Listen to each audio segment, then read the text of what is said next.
Welcome to the Deep Dive. Today we're plunging into a truly fascinating collection of stories that, well, on the surface, might seem totally unrelated. But trust me, as we pull back the layers, you're going to see some surprising patterns in our culture. We're talking about everything from viral online accountability moments and celebrity image control Right. to the ever-shifting conversations around feminism and, the hidden power dynamics in Hollywood. Okay, let's unpack this Let's do it. and get ready for some aha moments.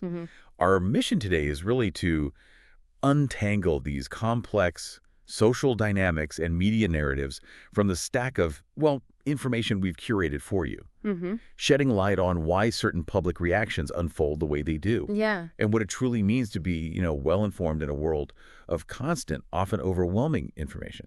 What's truly fascinating here is how these seemingly disparate incidents, when you look at them through a critical lens, actually connect to much broader cultural shifts. They challenge us to question our assumptions and, look beyond the surface level headlines. We're not just going to explore what happened in each of these cases. Right. But crucially, why it matters in the larger scheme of things. It's about understanding those underlying currents that shape public perception and discourse, pushing us to ask, is this simply an isolated event or maybe a symptom of something far greater? Absolutely. So let's dive right into our first segment, which really highlights the perils of public shaming and what some are calling the pitfalls of victimhood culture. Okay. We're starting with a viral gym incident that escalated into a full-blown debate about accountability and identity. Yeah. This story involves a fitness influencer named Joey Swoll. Yes, I've seen his stuff. Now, if you're not familiar with him, Joey Swoll has built this massive online following by basically acting as the gym protector. Right. He's known for calling out what he sees as bad actors at gyms, people who make others uncomfortable or disrupt a positive workout environment. Yeah, his whole thing is about gym etiquette, right? Exactly. His ethos is rooted in fostering a respectful and inclusive gym culture. His typical approach involves defending newcomers who might feel intimidated. Right. Which is needed sometimes. Definitely. Or confronting individuals who film others without consent, for online mockery, or, crucially, those who make fun of people simply trying to get in a good workout. He's all about creating a positive and welcoming space for everyone, especially those who might be new to the gym culture and feeling a bit insecure. He's sort of this, online vigilante for gym etiquette. Yeah, advocating for respect and common sense in a public space that can often be, fraught with ego and judgment. Totally. It's an interesting take on online accountability, focusing on positive community building rather than just, purely negative call-outs. Right. Constructive in a way. Now, the specific video that caught his attention and consequently went viral involved a personal trainer and her friends. Okay.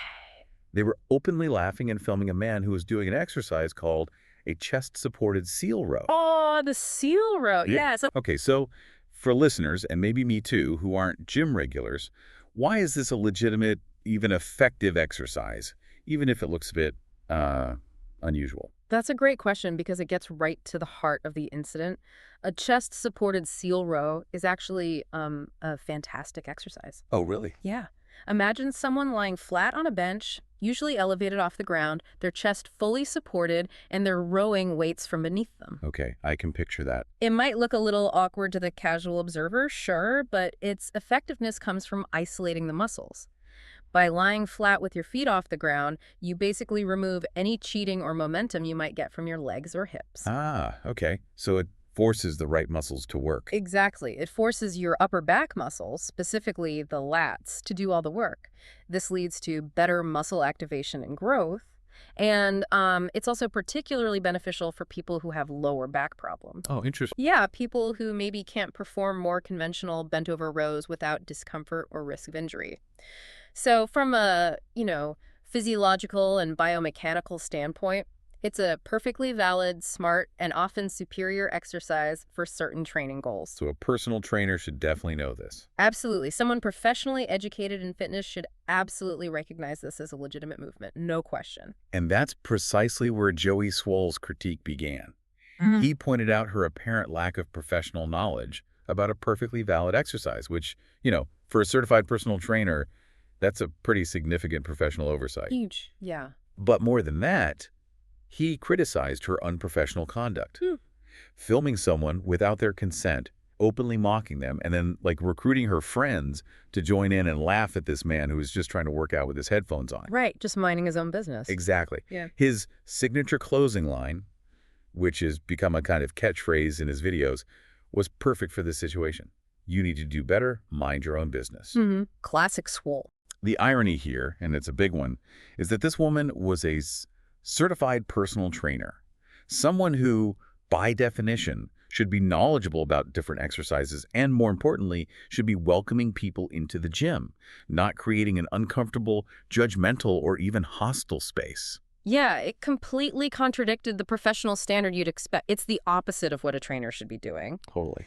If we connect this to the bigger picture, the trainer's response to Joey Swole's critique is truly illustrative of a significant cultural trend we're seeing play out online, you know? Okay, how so? Instead of acknowledging her behavior or, like, the validity of the criticism, Zara Fitness, as she's identified, completely reframed the situation. She argued that Joey Swole was attacking her because she is a Black woman, and that he targets Black, queer, and vulnerable communities to expand his business. She's even posted on her story saying, "Trolls are bored and they don't get my energy," attempting to dismiss the critique as just, online noise. Wow, so immediately jumping to identity. Immediately.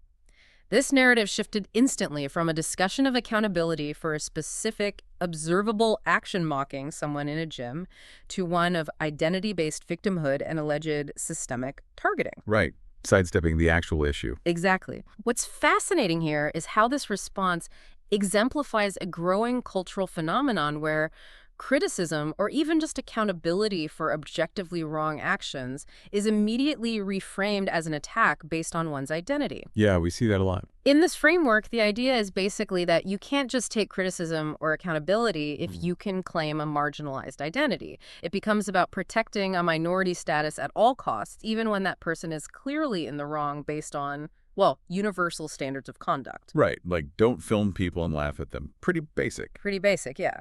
The counter-argument, which often gets lost in this discourse, is that being a minority doesn't inherently shield one from legitimate criticism for objectively poor behavior. The problematic nature of this approach is how it uses intersectional identity, not necessarily to highlight actual systemic injustice or discrimination in this instance, but rather to deflect from individual actions that are widely considered unprofessional, unkind, or simply inappropriate. It's like a shield. It creates a shield, yeah, often unintended perhaps, against any form of public critique, regardless of its merits. And that's where it gets really complicated, isn't it? Because in a highly polarized online environment, how do we differentiate legitimate critique from actual identity-based attacks? Is that line always clear? Especially when emotions are running high. It's often not clear, or at least it's easily blurred. This shift in discourse raises an important question for all of us. How does this constant reframing impact our ability to have meaningful conversations or hold people accountable online? It makes it incredibly difficult. When any critique can be immediately dismissed as an attack on one's identity, it becomes nearly impossible to address problematic behavior. It kind of stifles genuine discussion, doesn't it? It really does. It replaces it with a defensive posture that prevents growth or learning. It forces us to ask whether the focus becomes less about the act itself and more about the identity of the person involved. Yeah. Creating a situation where factual wrongdoing can be overshadowed by claims of victimhood and genuine dialogue is just replaced by accusations. It makes holding anyone accountable, online or off, incredibly difficult. What stands out to you, the listener, about this incident? How does this dynamic shape what we see and how we react in our online interactions? And perhaps more importantly, what does it mean for our collective ability to engage in, like, constructive disagreement? It's a tough question. That's a profound point, and it leads us perfectly into our next segment as we shift from the gym floor to the highly curated world of celebrity. Ah, yes, different arena, similar dynamic sometimes. Exactly. In this realm, image control is paramount, but as we'll see, attempts to control narratives often lead to unintended and sometimes highly publicized consequences. Oh, definitely. This brings us to a moment that, at first, went largely unnoticed, involving two very prominent figures, Brooke Shields and Meghan Markle. Okay. About a year ago, they shared a joint panel at South by Southwest, that massive media and tech festival. Sex, SSW, yeah. High-profile stuff. Very high profile. During their conversation, Meghan Markle shared a very personal story about what she described as her feminist awakening at the tender age of 11. Okay, I think I remember hearing about this. She recounted seeing a commercial for dishwashing liquid where the tagline was something like, "Women all over America are fighting greasy pots and pans." Right, the Procter & Gamble ad. Yeah. And she described hearing boys in her class say things like, "Yeah, that's where women belong, in the kitchen." Meghan recounted how infuriated she was by this, how she felt compelled to write letters to the company, to put pen to paper, advocating for a change. She explained how, to her astonishment and delight, the company eventually changed the commercial's messaging. And she used this story to emphasize the power of using one's voice. Right. Exactly. To advocate for what is right, demonstrating how even a small voice can make a huge change. It was a very serious, very earnest moment, framing herself as this lifelong advocate for social justice, tracing her commitment back to this formative childhood experience. And then we had Brooke Shields. Yes. With her characteristic wit and, decades of experience in the public eye, she interjected. As Meghan was finishing her powerful story, Brooke playfully but pointedly inserted, "When I was 11, I was playing a prostitute." Wow. Okay. That's a contrast. A huge contrast. Yeah. It was a moment designed to lighten the mood, maybe cut through the earnestness a bit, and offer a funny but incredibly accurate comparison of two vastly different childhood experiences at the same age. Yeah, her intent was clearly to provide context. Like, here's how our experiences were wildly different. Right.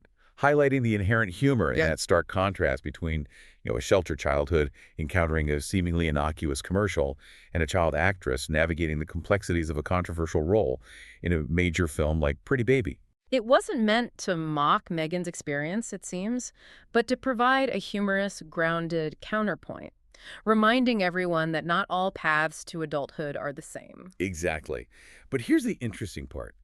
At the time, this original exchange didn't generate much buzz. It was like a fleeting, slightly awkward, but largely forgotten moment. Until recently. Until recently, yeah. This raises an important question about how narratives are managed and, more importantly, how attempts to suppress them can backfire spectacularly in the modern media landscape. Oh, for sure. A couple of weeks prior to our source material, Brooke Shields recounted this exact panel moment on a podcast. This time, she was speaking with King Charles's goddaughter, India Hicks. Okay, another connection there. Right, a figure connected to the British royal family, but also known for her own lifestyle brand and independent ventures. Shields explained her intention on the podcast, saying she was trying not to be rude, but I wanted to be funny because it was so serious. So she acknowledged the awkwardness. Yeah, she explicitly stated her objective was to just want to give everybody here a context as to how we're different, emphasizing the almost absurd contrast in their respective 11-year-old lives. Which, objectively, is kind of funny. The comparison of an 11-year-old writing letters about dish soap commercials versus an 11-year-old starring in Pretty Baby has, immense comedic potential in that juxtaposition. And Brooke Shields was just leaning into that. She wasn't trying to diminish Meghan's story, just illustrate the wide spectrum of life experiences. Okay, so she tells this story on the podcast. What happened next is where it gets really interesting and illuminates the power dynamics at play in the celebrity world. After being available for only 1 week, that podcast interview with Brooke Shields and India Hicks was quietly deleted. Just gone. Poof. Quietly deleted. Yeah. Then came the immediate media frenzy. Cosmopolitan ran with the headline, "Brooke Shields' podcast on Meghan Markle was deleted by King Charles's goddaughter." Wow, okay, speculation start. And allegations, reportedly from TMZ, swiftly followed, suggesting that Prince Harry and his legal team had threatened the podcast with a defamation of character lawsuit. Seriously, defamation. The alleged reason for laughing at and ridiculing his wife about her "When I Was 11" story. The swiftness and silence of the deletion, followed by these strong allegations, immediately signaled that something significant was being suppressed. Right. Makes it look even worse. This brings us directly to a phenomenon known as the Streisand effect. Ah, yes, classic internet phenomenon. Exactly. This term originated when Barbra Streisand attempted to remove aerial photographs of her Malibu home from a public website, inadvertently drawing massive attention to the very images she wanted hidden. Right. Trying to hide something makes everyone look. Precisely. It describes how an attempt to suppress information or remove content ironically causes that information to gain significantly more attention and widespread publicity than it would have received if no such attempt had been made. And then happened here. Big time. In this case, the source explicitly states that the original panel had no views, even less views than an episode of Michelle Obama's podcast. It was a truly minor, forgettable moment. Okay. So nobody really cared initially. Exactly. Yet, once the podcast with Brooke Shields was deleted under alleged legal threats, the story exploded. It started trending for days, becoming a major topic of discussion precisely because it was suspiciously taken down. So it's not just a PR blunder. It's like a fundamental challenge to the very concept of information control in the digital age. Absolutely. The perceived irony here, as the source points out, is that a couple reportedly trying to fix their reputation by taking such drastic measures ended up doing the exact opposite. Right. Drawing massive... What does this tell us, the listener, about how public figures manage their image in the digital age and the unintended consequences of trying to control narratives? It suggests that in an age of instantaneous information, trying to hide something often makes it explode into public view, creating a much larger problem than the initial perceived slight. Yeah, that pursuit of narrative control and its spectacular failure here kind of echoes the deflection we saw in the gym incident. How so? Well, both scenarios show that trying to suppress or reframe inconvenient truths often just amplifies them in the digital age. Whether it's deflecting accountability or deleting a podcast, the reaction often creates more noise than the original event. That's a really sharp connection. And it's the perfect segue into our next topic, which explores another shifting landscape. Yeah. The evolving and often contradictory discourse within modern feminism regarding sexualization. Okay, another complex area. Definitely. Our sources highlight an interesting observation, a perceived divide within what's called the feminist ecosystem online. There's a growing sentiment among some feminists who are now being described as holier than thou when it comes to the over-sexualization of women. I've seen some of this discussion. This is a stark contrast, as the source points out, to previous decades where the focus was often on female liberation, free the nipple, and sex as empowerment. Right. A very different vibe. It's as if a new line in the sand is being drawn, and the very definition of empowerment through sexuality is being intensely debated and redefined. This is a fascinating point, and it reflects a broader historical tension within feminism itself, actually. Historically, you had second-wave feminism in the 60s and 70s, often viewing sexualization primarily as a tool of patriarchal oppression, something to be resisted. But then, as subsequent waves emerged, there was a strong push towards reclaiming sexuality as a form of liberation, a means for women to assert agency and control over their own bodies and desires. Concepts like sex positivity became really central to that narrative. Right, like taking back the power. Exactly. Yet what we're seeing now, as highlighted in our sources, is a strong pushback against certain forms of sexual expression, even from within feminist circles. It's almost as if the pendulum is swinging back, but maybe with a different kind of judgment attached. And we see this paradox playing out vividly in the world of OnlyFans, a platform that, for many, kind of epitomizes this idea of financial and sexual autonomy. Contentious platform, for sure. Very. The source details a rather public conflict involving Sophie Rain, who's a prominent OnlyFans influencer and porn star. Okay. Who brutally slams Bonnie Blue for turning OnlyFans into a clown joke. Oof. Strong words. Yeah. Sophie Rain's critique of Bonnie Blue is quite pointed. She stated, "It is no longer women empowerment, it is shock value." She accused Bonnie Blue of making a joke out of all of us by doing things like faking pregnancies, weddings, or throwing cake at strangers in the street. Okay, so really performative, kind of outlandish stuff. Exactly. Sophie Rain argued that the platform was originally built by women like her to take control of our bodies and our finances through their work, suggesting a serious entrepreneurial intent. So she sees it as degrading the brand or the purpose. Pretty much. The core of Sophie Rain's argument is that Bonnie Blue's extreme and bizarre stunts are degrading the entire industry, turning it into something far removed from the original intent of women empowerment and financial autonomy. She even tweeted that she hoped Bonnie Blue realizes the trauma that she is causing herself and so many women. Wow. Claiming trauma. Yeah. She was essentially saying, you're ruining the perceived legitimacy and empowerment narrative for everyone else on the platform. However, our source notes a profound irony in Sophie Rain's position, and this is where the deeper layers of this debate really come to light. Okay, what's the irony? It points out the apparent hypocrisy of Sophie Rain criticizing trauma and degradation to society when her own industry, which she profits from, is often viewed by many outside and even some inside the adult entertainment space as contributing to those very issues. Ah, right. That's a fair point.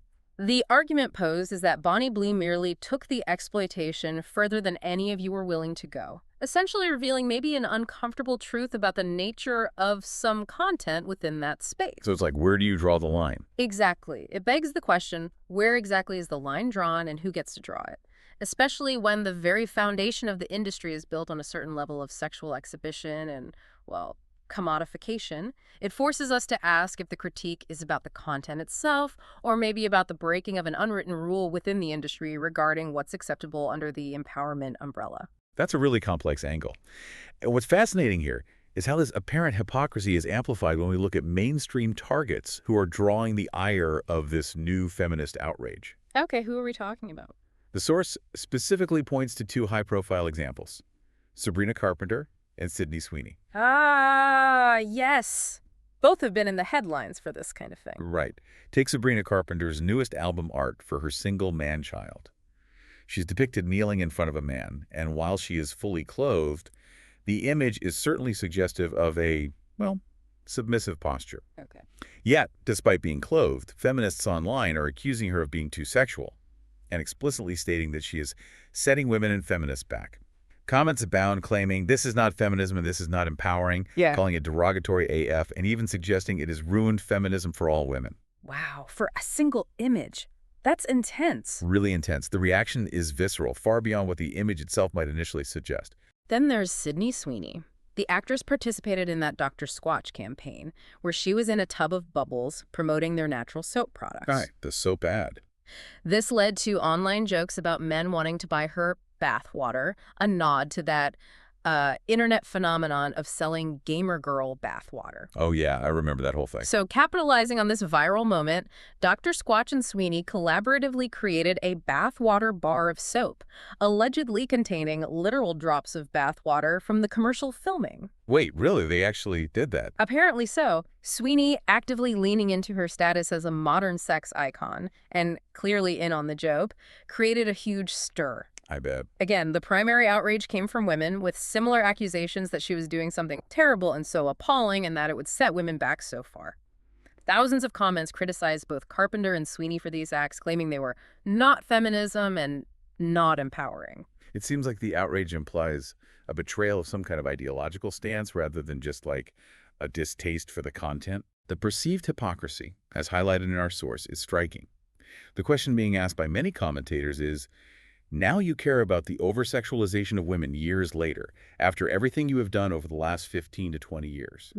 Pointing out the inconsistency. Right. It points to a long history within certain segments of feminism, of advocating for promiscuous sex, sex's empowerment, free the nipple, and other forms of explicit sexual expression as acts of liberation. Yeah, that was definitely a dominant narrative for a while. Yet the actions of Sabrina Carpenter and Sydney Sweeney, which are described as mild, tame, and almost tongue-in-cheek, are suddenly deemed unacceptable.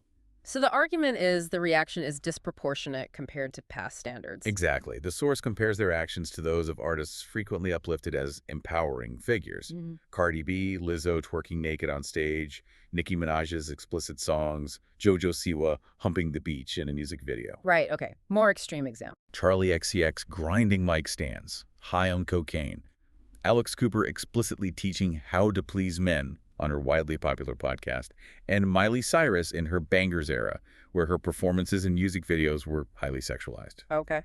The argument is that compared to these, Carpenter and Sweeney's actions are far less extreme, making the sudden outrage seem disingenuous, or at least inconsistent. So what's the underlying motivation for this outrage if it's not purely about the degree of sexualization? The source proposes a critical distinction that reveals the male gaze and perhaps a desire for domination as the core issue. Okay, unpack that a bit. The male gaze. It suggests that Sabrina Carpenter and Sydney Sweeney know that they are attractive, and they joyfully lean into it for the enjoyment of other people. They embrace their femininity and sex appeal in a way that is seen as acknowledging and even catering to male attraction. Okay, so it's because it might appeal to men. That's the argument presented. This is contrasted with other figures who, it is argued, use their sexuality as a way to express their alleged oppression as women to shock people, and most importantly, to dominate men.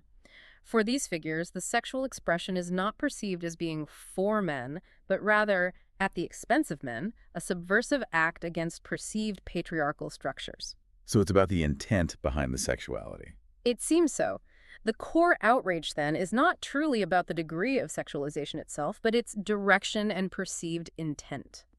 It's argued that Carpenter and Sweeney are betraying the feminist movement by doing it for the benefit of men, by acknowledging their attractiveness to men and happily leaning into it. So they're seen as engaging with, rather than rejecting or subverting, the male gaze. That's the interpretation offered, yeah.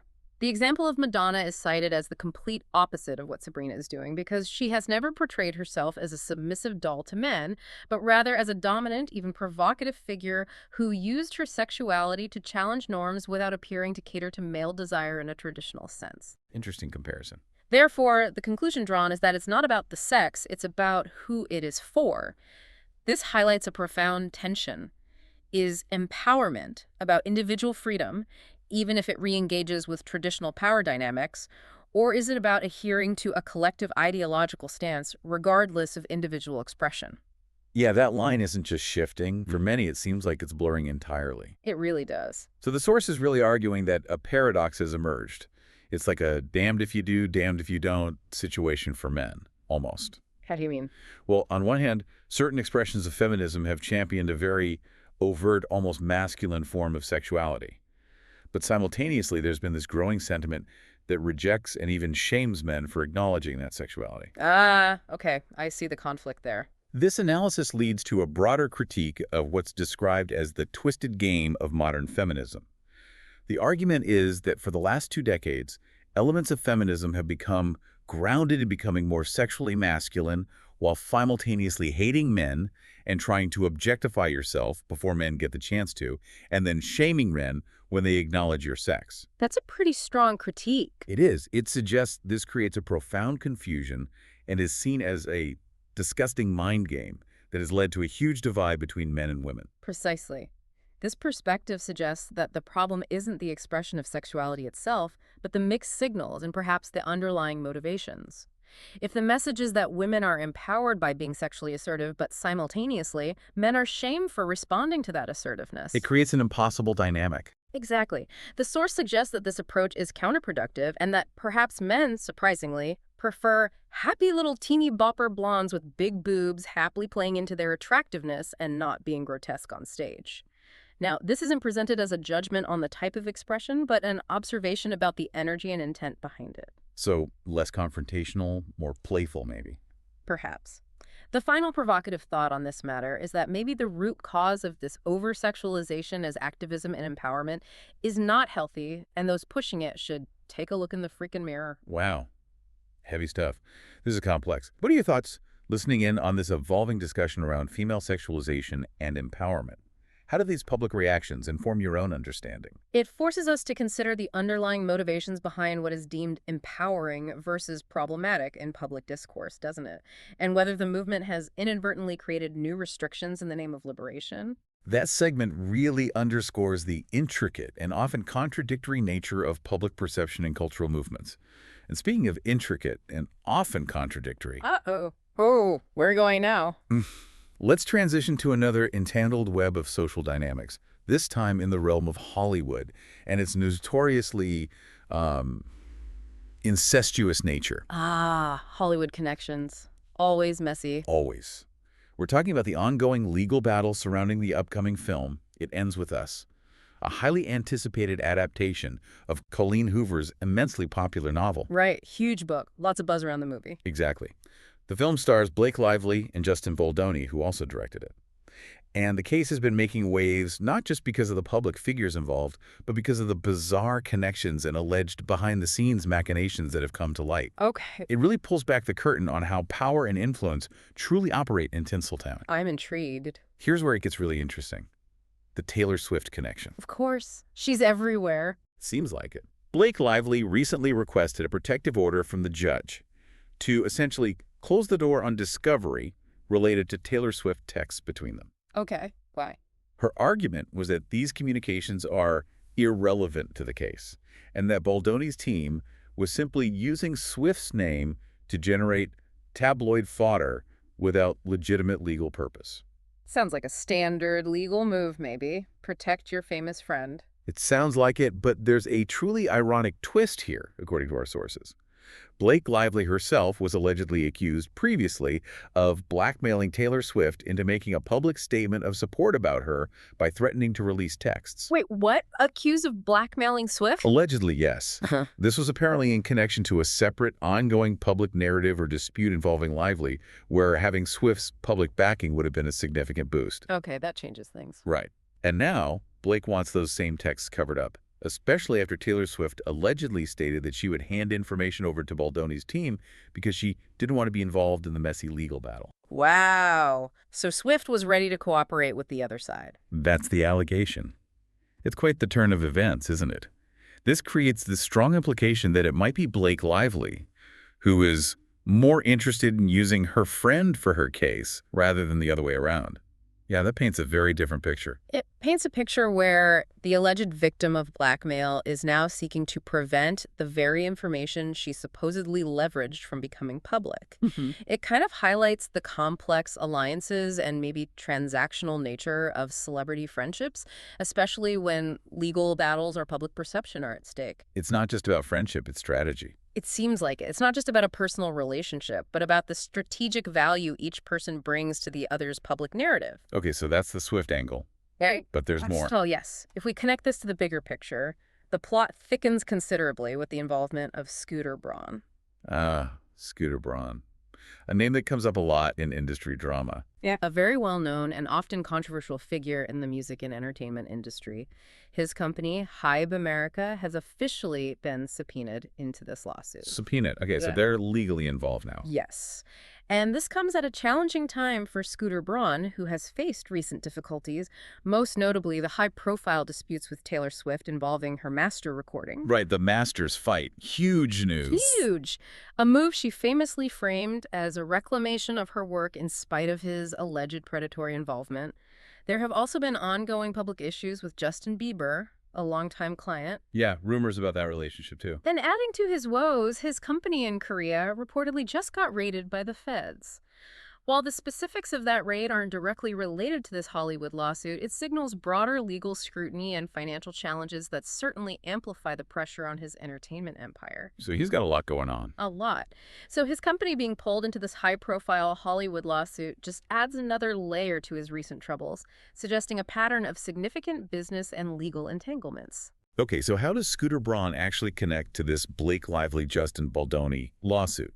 What's fascinating here is how Scooter Braun and his company connect to this particular Hollywood legal battle, truly revealing the incestuous nature of the industry where everyone seems to be connected to everyone else, often in opaque ways. Okay, lay it out for us. In the first half of 2024, Hybe, Scooter Braun's company, purchased a 51% stake in a company called the Agency Group. The Agency Group, got it. Crucially, the Agency Group is not just any company, it's a crisis PR firm.